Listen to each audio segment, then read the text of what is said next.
in case anyone wants to watch it. And I'll just go through real quickly. There's a document as well that Paul sent me about the RSVP process that I wanted to tell you guys about. And it's just something that really helped me out. And I think you guys, we are similar in this way that we get scatterbrained and distracted, just because I know you guys and I know that we all kind of, not to like put you guys down, but I know that we all have that in common. So this really just helped me feel like I could stay focused and kind of like have, what's the word? Yeah, like have more focus. And a lot of the time, and I'm not saying that you guys do this, but a lot of the time when we have like all these new coaches join, sometimes people get stuck in like management mode to where they're not inviting themselves or they're not working their own business, but they just, you know, get stuck like managing their coaches. And it's definitely, it can be interesting to kind of figure out how to split up that time. Like I know, let's see, when was it? When Chelsea started over the summer, I had so many people that came in then, and I actually had people that were super excited to do this because before that, I think you, Trisha, and Melissa, and a couple other people were the only people that were really excited. So then I had all these excited people coming in, and I kind of had to figure out how to manage my time. And it's definitely something, I guess what I'm trying to say is it's something that you have, like you'll learn to get used to, and it'll become easier and easier over time. And, you know, this has really just helped me with all of that, I guess. So that way I don't lose sight of my business too. Honestly though, when I was going for Elite within the last 30 days of it, I didn't really follow RSVP. Like I told, and I think I told you guys this because we discussed it, but I told Paul, I'm like, I'm not hosting a challenge group right now because I'm just going to get too damn distracted and it's just not going to help me get any closer to my goal. But we've talked about that before as a team, I think, you know, just kind of focusing on recruiting for a short period of time. But this, let me just go ahead and get into it now that I've rambled about all that other stuff.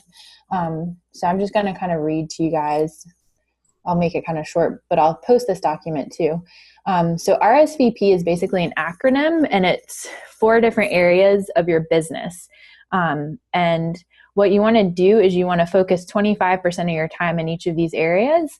And when I first tried to start doing this, I got kind of like obsessive, like, okay, well, if I work 8 hours a day, I have to spend 2 hours in each area. And I'm going to tell you that doesn't work every day, because some days, like today, I was on calls most of the day. So I didn't have as much time to dedicate to areas like sales or recruiting. Well, I guess some of it I was recruiting, but, you know, some days are going to be different than others as long as you end up balanced out in the long run. So like if I have days like that where I'm on the phone a lot, you know, then I'll try to make sure that I have the next day or the day after that where I can catch up on my own stuff, like my own invites and stuff like that. Because I mean, honestly, some days if a coach prospect wants to do a call, or if one of you guys want to do a call with me, then I'm going to like put aside my invites for the day, because I know I can just do extra the next day because I want to be able to be there for you guys, if that makes sense. Did that make sense how I explained it? Okay. Yeah. So the 4 areas, R stands for recruiting, S stands for sales, and I'll go through what each of these mean and more. I mean, you guys can probably figure it out, but we'll kind of go through it in more detail. V stands for very new people, and P stands for the performers on your team. So let's see. It's basically just... Am I muted or can you hear me? I can hear you. Oh, did you say very new people? Yeah. Yeah. Okay. Yep. Okay. So what I'll kind of do is just go through each of the areas. So recruiting and sales. Recruiting, of course, that would be, you know, recruiting coach prospects and helping your coaches recruit their coach prospects. I think you guys pretty much already know what that looks like, you know, so that would just be spending time sending out invites to the coaching opportunity, spending time doing 3-way calls or coach prospect calls, you know, things like that. Because the thing is we want, and I know you guys know this, but I'm just going to like reiterate it since we're talking about it, but we always want to keep our funnel with people in it.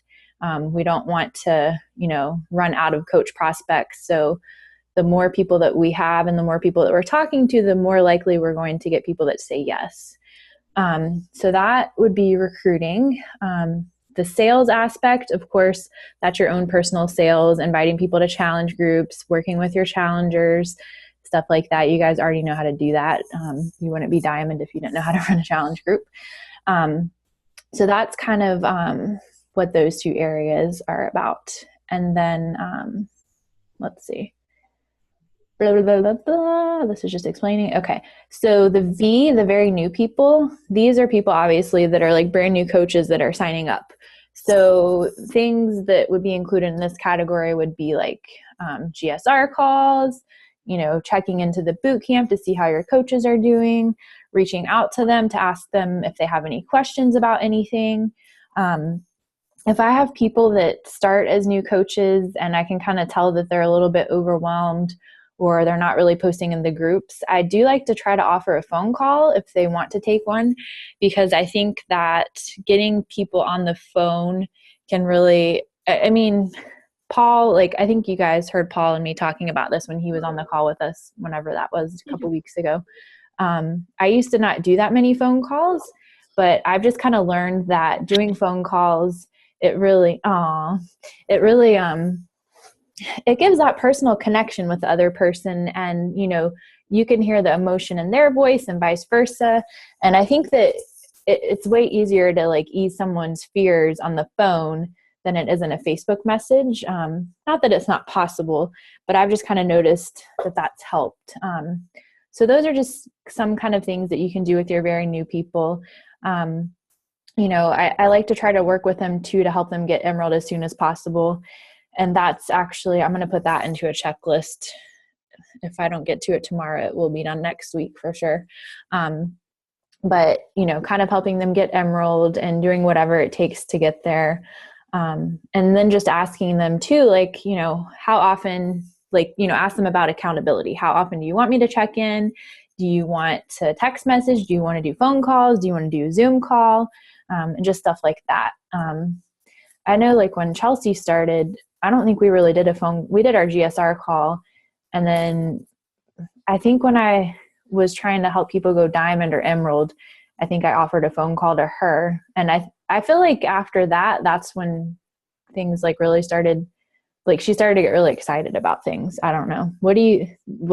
Do you kind of feel that way too, Chelsea? I don't know if it was the phone call that helped or what it was, but I just kind of felt like the time. I think, the GSR. Yeah, the GSR call that we had, I tried avoiding forever because I hate talking on the phone with people and I was so nervous. But yeah, I think once we had our second call, once you were all right, well, why don't we get on the phone again and talk about your goals and go over what you think you're doing wrong or what you're not doing. Then after that call, I was okay, I can do this. Yeah. I'm glad to hear that. Yay. I think, what I used to try to have an agenda that I followed when I would do calls with people, but that just, it didn't feel right to me. It's not me. I like to talk about personal stuff. I kind of go all over the place. So I just kind of let the conversation go wherever. I mean, there are questions that I'll ask, so how's your business going? How are your invites going? What kind of responses are you getting? When's your next challenge group? How's your Trek to Success Club going? How are your coach invites going? Those are all questions that you can kind of ask people to get them talking. And I mean, I just try to also really just pound into people's brains, please share your messages with me when you're getting responses. And I'm pretty sure that both of you guys are already doing that, but that's just something that I try to ingrain in people's heads, just because I know it helped me so much. When I started this, and Lindsay helped me do that. So I try to get them doing that from the beginning. Cause a lot of times when they're getting objections or when people are saying no, I think people tend to just kind of give up because, they don't want to make people mad or they don't want to be pushy. And that's definitely how I was too. But, we all know, cause we've been doing this for a while, that we're really just trying to help people. We're not trying to push them.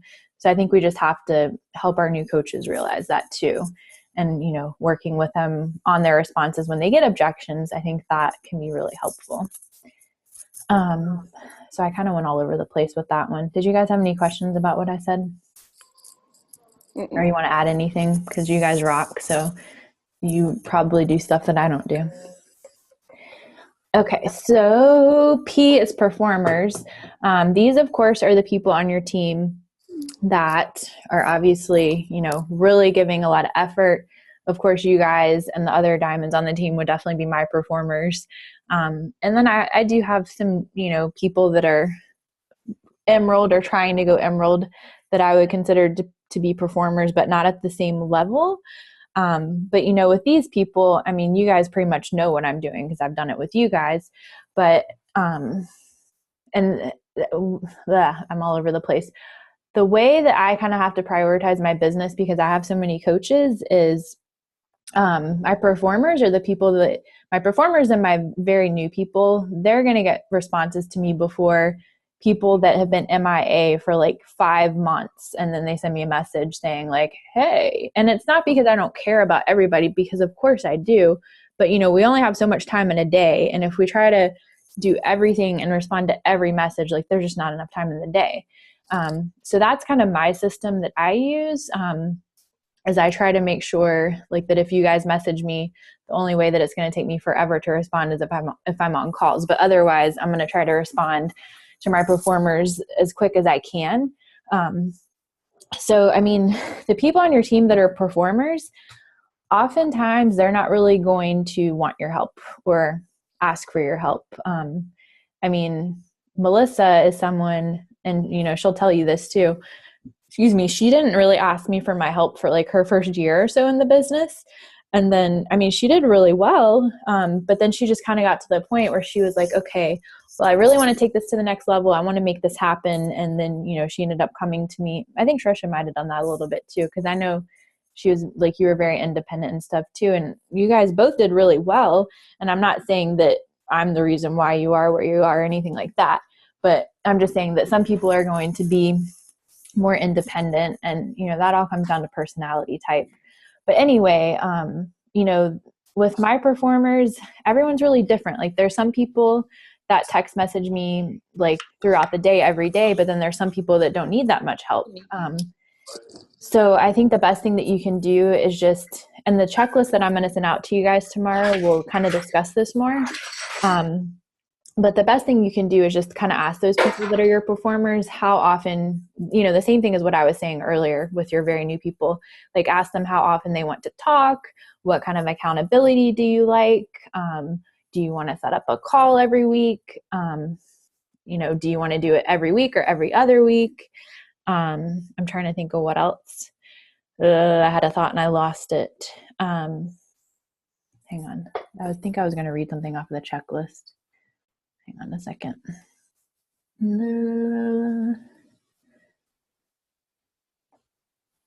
Okay, maybe not. I just had like a total brain fire. I don't even know what happened. So yeah, just kind of like set up an accountability system with them. That way you can be there for them in whatever way. I wish I could remember what I was going to say.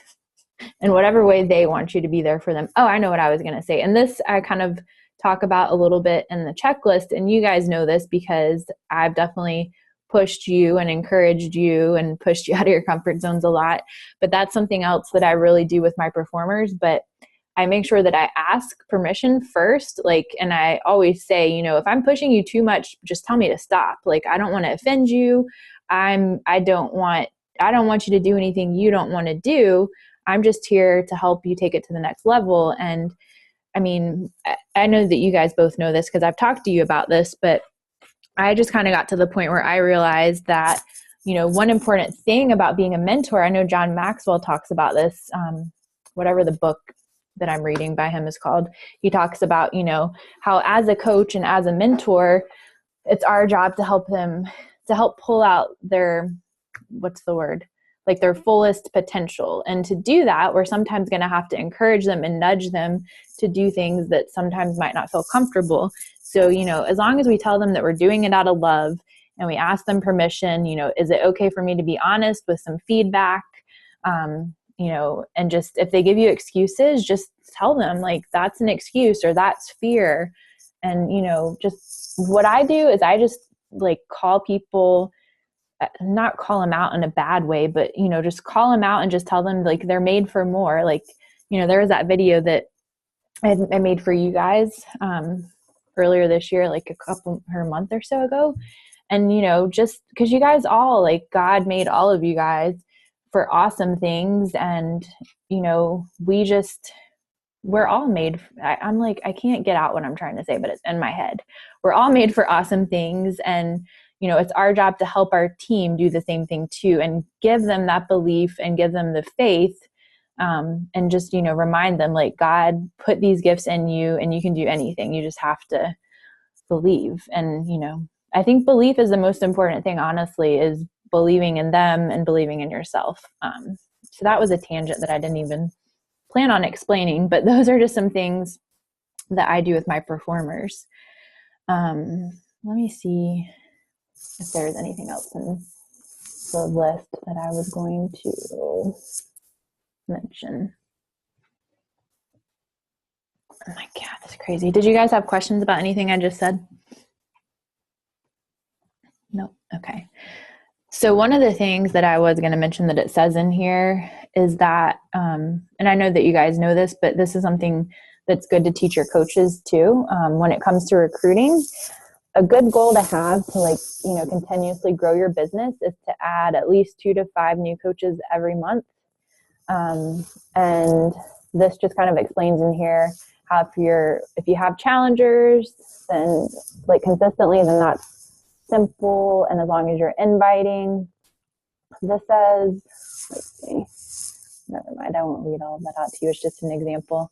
But, it just talks about how you want recruiting to be a team activity, which I know that our team I think our team has recruiting ingrained in their minds now, which is an awesome thing. But, just having that as a goal with all of your coaches and just sharing with them to do that. Let's see what else. And then it just talks about leading by example. I'll let you guys read through the rest of it. I think a lot of the stuff I've already said. The only other thing that it talks about really is just scheduling the time to do your RSVP, which is basically, our office hours. And I know that you guys are already doing that, but that's one thing. I think Paul might have mentioned it to us when we were on our group call. But if you have coaches that are struggling with, like, getting stuff in, or they're making excuses, or they're overwhelmed, suggesting setting up office hours for them might be something that's helpful, even if it's like 4 15-minute chunks of time, if they, they're busy and they have full-time jobs or their moms or stuff like that. I know that's Melissa and I have done some of her GSR calls together, and that is something that she always mentions to people, because she said that she had to do that when she first started this. So that's kind of it. That's kind of the RSVP system. Hopefully that helps some. I know that it can be, like I said, like, kind of something that takes a while to adapt to getting used to, when you all of a sudden have these people and you have your challenge groups and you still have to have your own business too.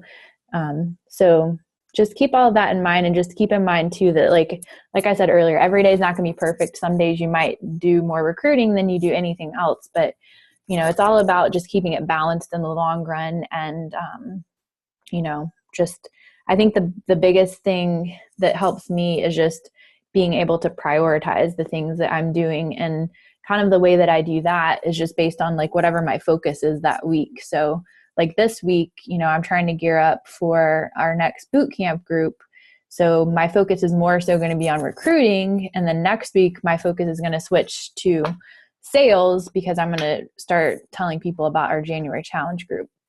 So that's kind of how I prioritize my messages that I get, I guess is what I'm trying to say. Like, if someone messaged me about a challenge group now, I'm probably going to respond to someone that I'm trying to recruit before I respond to the person about the challenge group. I mean, obviously I want to get back to them within 24 hours if I can, but that's just kind of my system. So I don't know if that helps you guys at all or not, but do you have questions about any of it? I know I keep asking you that over and over. My only question is that you might have already said this, I'm sorry, but does your percentage change when, like right now I'm on a recruiting blitz like crazy because I want to go 2 stars. So does it change? Do your percentages change when you're more focused on a different goal? Like when I was really pushing last month to do elite, I didn't do any personal sales. I mean, I still had people that were on Shakeology Home Direct, and I had like my Success Club leads, but I didn't push any challenge groups. I didn't. So my focus was mainly recruiting, and I'm trying to think. It was more so like the biggest focus was recruiting and then performers, I would say. I mean, yeah, it was definitely the very new people because we had new people coming in, but my focus was more so spent with you guys and trying to recruit people in. So, okay. So yeah, that definitely, I mean, even for me right now, like I'm trying to help you guys go multi-star diamond. So more of my time may be focused in those areas too than it is a challenge group. I mean, I'm still going to host a challenge group for January, but I'm not going to try to have like a big massive group like I normally would. I'm going to like maybe have 3 to 5 people, that way I can give everyone my attention. I don't have 80 million people everywhere. So, okay. Yeah. I think that's normal. That's kind of like one of the ebbs and flows of this business. Okay. Okay. Anything else, guys? Anything else y'all want to talk about or questions other than that? Like not related to what we talked about, or just anything you want to share? Or do you need to vent? I mean, I can stop recording if we need to vent. Because I know sometimes venting is helpful. I have a vent about that free coach that I got, but I can vent later because I'm sure Trisha doesn't want to hear about it. He's interesting. So when you're a diamond, you get coaches as leads. Like Whitney DeLong, who was my first diamond, she was one of my leads. And Chelsea has an interesting guy that was one of her leads that's a coach. He's a very special case. Yeah. I don't know if he's worth my time, to be honest. Well, I don't know. Yeah, we can stop recording if you want to. Let me just stop recording.